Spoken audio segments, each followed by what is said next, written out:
नमस्कार दोस्तों, welcome you to GK tricks. इस वीडियो में हम रीट एग्जाम्स के लिए मनोविज्ञान की टॉपिक वाइज टेस्ट सीरीज को आगे बढ़ाते हैं। देखिए, मनोविज्ञान की टॉपिक वाइज टेस्ट सीरीज का ये हमारा अंतिम वीडियो है।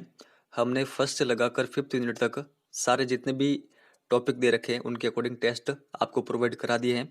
अगर आपने वो टेस्ट अटैम्प्ट नहीं किए हैं तो आप इस चैनल को विजिट करके वो भी अटैम्प्ट कर सकते हैं। और ये आज का जो हमारा टेस्ट है ये संबंधित है आकलन, मापन, मूल्यांकन, सतत एवं व्यापक मूल्यांकन और अचीवमेंट टेस्ट यानी उपलब्धि परीक्षण से संबंधित। तो इनसे संबंधित 30 इंपॉर्टेंट क्वेश्चन हम सॉल्व करेंगे। आपको टारगेट लेकर चलना है कि आप इन 30 क्वेश्चन में से 25 क्वेश्चन के आसपास सही कर पाएं। तो चलिए इस वीडियो की शुरुआत करते हैं। अगर आपको वीडियो पसंद आए तो लाइक और शेयर जरूर करिएगा, और अगर आप हमारे चैनल पर नए हैं तो चैनल को सब्सक्राइब करके हमें सपोर्ट भी जरूर करिएगा। चलिए फर्स्ट क्वेश्चन देखते हैं। जिस उद्देश्य के लिए परीक्षण तैयार किया जाता है, यदि वह उसकी पूर्ति करता है तो वह कहलाएगा वैध परीक्षण, विश्वसनीयता परीक्षण, वस्तुनिष्ठ परीक्षण, विषय परक परीक्षण। देखिए इसका करेक्ट आंसर होगा, यहाँ पर ये जो परिभाषा दे रखी है ये परिभाषा है वैध परीक्षण की। एक उदाहरण के माध्यम से आप इसको समझ लीजिए। समझिए कि कोई कक्षा 10 का छात्र है। अगर आप उससे कक्षा 10 के ही क्वेश्चन पूछेंगे तो वो क्या होगा, वो होगा वैध परीक्षण। लेकिन अगर आप कक्षा 10 के छात्र से कक्षा 12 के प्रश्न पूछेंगे तो वो वैध परीक्षण नहीं होगा। तो यही है, जिस उद्देश्य के लिए परीक्षण तैयार किया जाता है यदि वह उसकी पूर्ति करता है तो वह वैध परीक्षण कहलाएगा। किसी कार्यक्रम के दौरान किया जाने वाला आकलन क्या कहलाता है? संकलित आकलन, निर्माणी आकलन, दैनिक आकलन, मासिक आकलन। देखिए इसका करेक्ट आंसर होगा ऑप्शन नंबर सेकंड, निर्माणी आकलन। ये आपको ध्यान में रखना है। और जो पूरे कार्यक्रम के अंत में किया जाने वाला आकलन है वो कौन सा है? वो है संकलित आकलन, सबमेटिव असेसमेंट। ये आपको ध्यान में रखना है। वस्तुनिष्ठ प्रश्न की सबसे बड़ी विशेषता है, यह छोटा होता है, यह जल्दी समझ में आ जाता है, इसका एक ही उत्तर होता है, इसके कई उत्तर होते हैं। देखिए इसका करेक्ट आंसर होगा वस्तुनिष्ठ प्रश्न की सबसे बड़ी विशेषता होती है, इसका एक ही उत्तर होता है। मूल्यांकन प्रक्रिया को स्पष्ट करने का कार्य किसने किया? ब्लूम ने, कैटल ने, गिलफोर्ड या फिर कोई नहीं? देखिए यहाँ पर करेक्ट आंसर होगा ऑप्शन नंबर फर्स्ट, ब्लूम ने। ये आप कंटेस्टली ध्यान रखिएगा, और आपको कंटेस्टली याद भी होनी चाहिए जो ब्लूम की टैक्सोनॉमी है। हर बार रीट एग्जाम में ब्लूम की टैक्सोनॉमी से प्रश्न बनता है। सतत एवं व्यापक मूल्यांकन में व्यापक मूल्यांकन से तात्पर्य है सभी विषयों का मूल्यांकन, सह शैक्षिक क्षेत्र का मूल्यांकन, शैक्षिक व सशैक्षिक क्षेत्र का मूल्यांकन, शैक्षिक क्षेत्र का मूल्यांकन। देखिए इसका करेक्ट आंसर होगा जो व्यापक मूल्यांकन है इसका तात्पर्य होता है शैक्षिक व सशैक्षिक क्षेत्र का मूल्यांकन। यहाँ पर ऑप्शन नंबर थर्ड इसका करेक्ट आंसर होगा। उपलब्धि निर्भर करती है योग्यता पर, प्रेरणा पर, योग्यता एवं प्रेरणा दोनों पर, या फिर आलस्य पर? देखिए इसका करेक्ट आंसर होगा ऑप्शन नंबर थर्ड, जो उपलब्धि है वो निर्भर करती है योग्यता और प्रेरणा दोनों पर। निदान का अर्थ अधिगम संबंधी कठिनाइयों और कमियों के स्वरूप का निर्धारण करना है, कथन है ब्राउन का, सिम्पसन, गुड या फिर कोई नहीं? तो निदान से संबंधित ये परिभाषा किनके द्वारा दी गई? देखिए इसका करेक्ट आंसर होगा ऑप्शन नंबर फर्स्ट, ब्राउन की ये परिभाषा है। ये आपको कंटेस्टली ध्यान में रखनी है। उपलब्धि परीक्षण बालक के वर्तमान योग्यता या किसी विशिष्ट विषय के क्षेत्र में उसके ज्ञान की सीमा का मापन करता है। उक्त परिभाषा है गैरिसन, गुड, मन या फिर कोई नहीं? तो उपलब्धि परीक्षण की ये परिभाषा किनके द्वारा दी गई? अगर आपको आता है तो आप कमेंट सेक्शन में बता सकते हैं। देखिए इसका करेक्ट आंसर होगा ऑप्शन नंबर फर्स्ट, गैरिसन की ये परिभाषा है अचीवमेंट टेस्ट की। ये आपको ध्यान रखनी है। मूल्यांकन का मुख्य उद्देश्य होना चाहिए। देखिए क्वेश्चन आया हुआ है सीटेट एग्जाम में, शिक्षार्थियों की कमी निकालना, शिक्षार्थियों की उपलब्धि को मापना, यह निर्णय लेना कि क्या विद्यार्थी को अगली कक्षा में प्रोन्नत करना है, सीखने में होने वाली कमियों का निदान एवं उपचार। देखिए मूल्यांकन का मुख्य उद्देश्य होता है सीखने में होने वाली कमियों का निदान करना एवं उनका उपचार करना। प्रस्तावना, प्रस्तुतिकरण, तुलना और संबंध, सामान्यीकरण और प्रयोग सोपान है। ब्लूम उपगम के, हर्बर्ट उपगम के, मॉरिसन उपगम के, या फिर कोई नहीं। देखिए यहाँ पर जितने भी ये सोपान दे रखे हैं, प्रस्तावना, प्रस्तुतिकरण, तुलना और संबंध, सामान्यीकरण और प्रयोग, ये सभी सोपान है हर्बर्ट उपगम के। ये आप कंटिन्यूअसली ध्यान रखिएगा। ऑप्शन नंबर सेकंड यहाँ पर करेक्ट आंसर होगा। मूल्यांकन योग्यता नियंत्रण की एक व्यवस्था है जिसमें शिक्षण एवं अधिगम प्रक्रिया की प्रभावशीलता का आकलन किया जाता है। उक्त परिभाषा है। देखिए मूल्यांकन की सबसे इंपॉर्टेंट परिभाषा ये आपको पता होनी चाहिए कि किन की है। B S. Bloom, Cronbach, Crow and Crow, या फिर कैटल। देखिए यहाँ पर करेक्ट आंसर होगा option number first, B S. Bloom की ये परिभाषा है, तो आपको यह ध्यान में रखनी है। सीसीई में व्यापकता का आशय निम्नलिखित में से नहीं है। दायरे की व्यापकता, विषयों की व्यापकता, उपकरणों की व्यापकता, या फिर प्रश्नों की व्यापकता। देखिए प्रश्न आया हुआ है रीट एग्जाम 2018 में, तो यहाँ पर इसका सही आंसर क्या होगा? ऑप्शन नंबर फोर्थ, प्रश्नों की व्यापकता।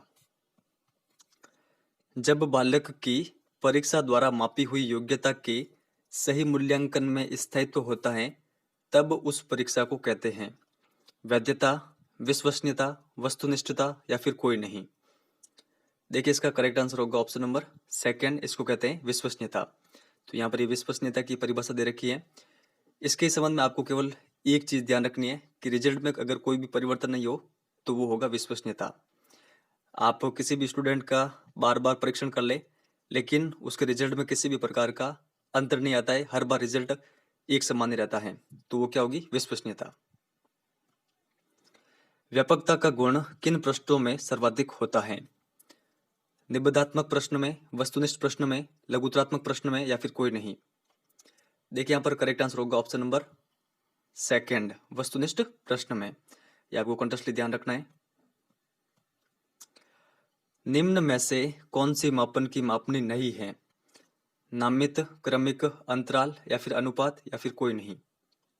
देखिए इसका करेक्ट आंसर होगा कोई नहीं। देखिए मापन की कुल 4 मापनियां हैं, चारों आपके सामने दे रखी है। नामित मापनी, क्रमिक मापनी, अंतराल मापनी और अनुपात मापनी। शिक्षण प्रक्रिया का आंकिक निर्धारण करना क्या कहलाता है? मापन, आकलन, मूल्यांकन, या फिर कोई नहीं। तो यहाँ पर इसका करेक्ट आंसर होगा ऑप्शन नंबर फर्स्ट, मापन। भारतवर्ष में सामाजिक विज्ञान पढ़ाने के लिए पाठ योजना किस आधार पर बनती है? हर्बर्ट की पंचपदी प्रणाली पर, मॉरिसन प्रणाली, डीवी प्रणाली, या फिर रूसो प्रणाली। यहाँ पर ये प्रणाली है। देखिए यहाँ पर इसका करेक्ट आंसर होगा जो पाठ योजना आधारित होती है वो होती है हर्बर्ट की पंचपदी प्रणाली पर। यहाँ पर ऑप्शन में फर्स्ट इसका करेक्ट आंसर होगा।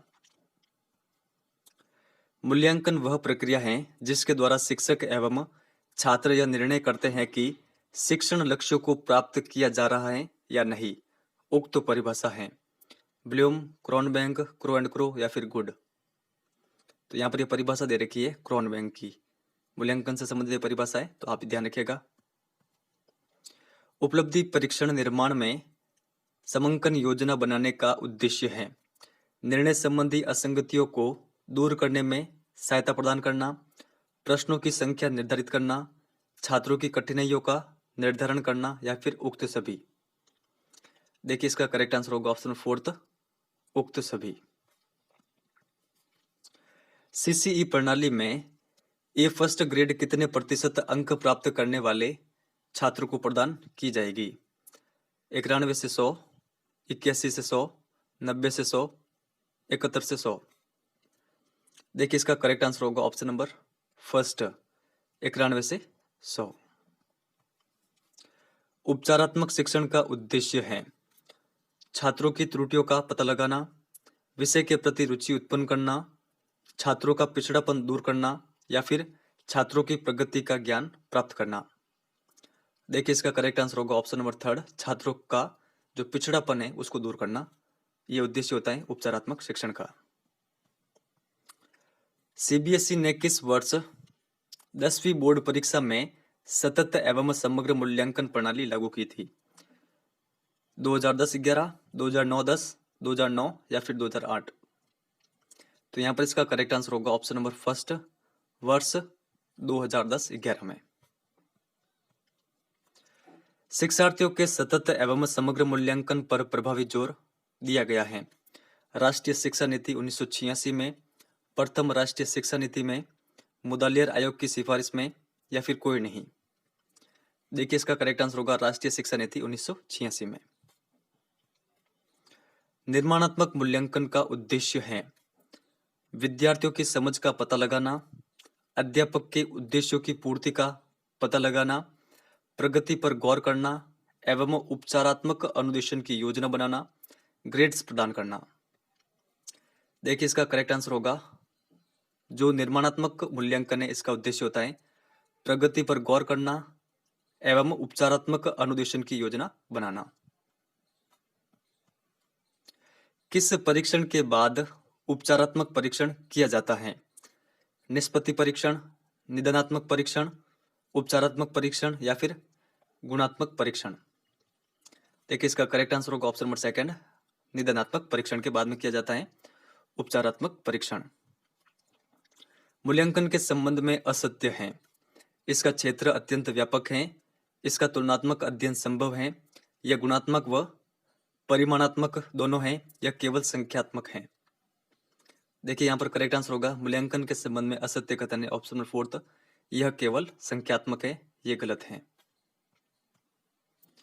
मापन एवं मूल्यांकन शब्द का सर्वप्रथम प्रयोग किसने किया था?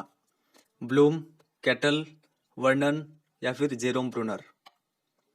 देखिए यहाँ पर करेक्ट आंसर होगा मापन एवं मूल्यांकन शब्द का सर्वप्रथम प्रयोग किया गया था कैटल के द्वारा। तो यहाँ पर सेकंड नंबर इसका करेक्ट आंसर होगा। छात्रों की किसी एक इकाई का आकलन करने के लिए कौन सा परीक्षण किया जाता है? निष्पत्ति परीक्षण, निदानात्मक परीक्षण, उपचारात्मक परीक्षण या फिर गुणात्मक परीक्षण। देखिए इसका करेक्ट आंसर होगा छात्रों के किसी एक इकाई का आकलन करने के लिए जो परीक्षण किया जाता है वो है निष्पत्ति परीक्षण यानी परफॉर्मेंस टेस्ट। तो ये आपको ध्यान रखना है। विचारों की अभिव्यक्ति किस प्रकार के प्रश्नों में होती है? लघुतरात्मक, निबंधात्मक, वस्तुनिष्ठ या फिर अति लघुतरात्मक। देखिए करेक्ट आंसर होगा विचारों की अभिव्यक्ति होती है निबंधात्मक प्रश्न में। तो यहाँ पर ऑप्शन नंबर सेकंड यहाँ पर करेक्ट होगा। बालक के व्यवहार में अपेक्षित परिवर्तन का निर्णय अध्यापन द्वारा किया जाता है। तो किस अध्यापन द्वारा किया जाता है? मूल्यांकन से, प्रशिक्षण से, अनुदेशन से या फिर परीक्षा से। देखिए यहाँ पर करेक्ट आंसर होगा बालक के व्यवहार में अपेक्षित परिवर्तन का जो निर्णय किया जाता है ये किया जाता है मूल्यांकन से। तो यहाँ पर ऑप्शन नंबर फर्स्ट यहाँ पर करेक्ट होगा। और इस प्रश्न का आंसर आपको इस वीडियो के कमेंट सेक्शन में देना है, जो कि हमारा लास्ट टॉपिक था क्रियात्मक अनुसंधान, वहां पर हमने देखा था। क्रियात्मक अनुसंधान शिक्षा जगत में कब प्रतिष्ठित हुआ था? 1948, 1953, 1945 या फिर 1955 में। अगर आपको इस क्वेश्चन का आंसर आता हो तो आप कमेंट सेक्शन में बता सकते हैं। और अगर आप अभी तक हमारे टेलीग्राम चैनल से ज्वाइन नहीं हुए तो आप वहाँ पर ज्वाइन हो सकते हैं। सिंपली टेलीग्राम पर जाए, वहाँ पर सर्च करें जीके ट्रिक एजुकेशन, वहाँ पर आपको हमारा चैनल मिल जाएगा। देखिए जितनी भी ये साइकोलॉजी वाले पीडीएफ्स है मैंने वहाँ पर प्रोवाइड करा दी है, तो आप टेलीग्राम पर ज्वाइन होकर वो पीडीएफ्स डाउनलोड कर सकते हैं। तो इस वीडियो में इतना ही है। अगर वीडियो आपको हेल्पफुल लगा हो इस वीडियो को लाइक करके शेयर जरूर करिएगा और चैनल को सब्सक्राइब भी जरूर करिएगा। इस वीडियो में इतना ही है। धन्यवाद।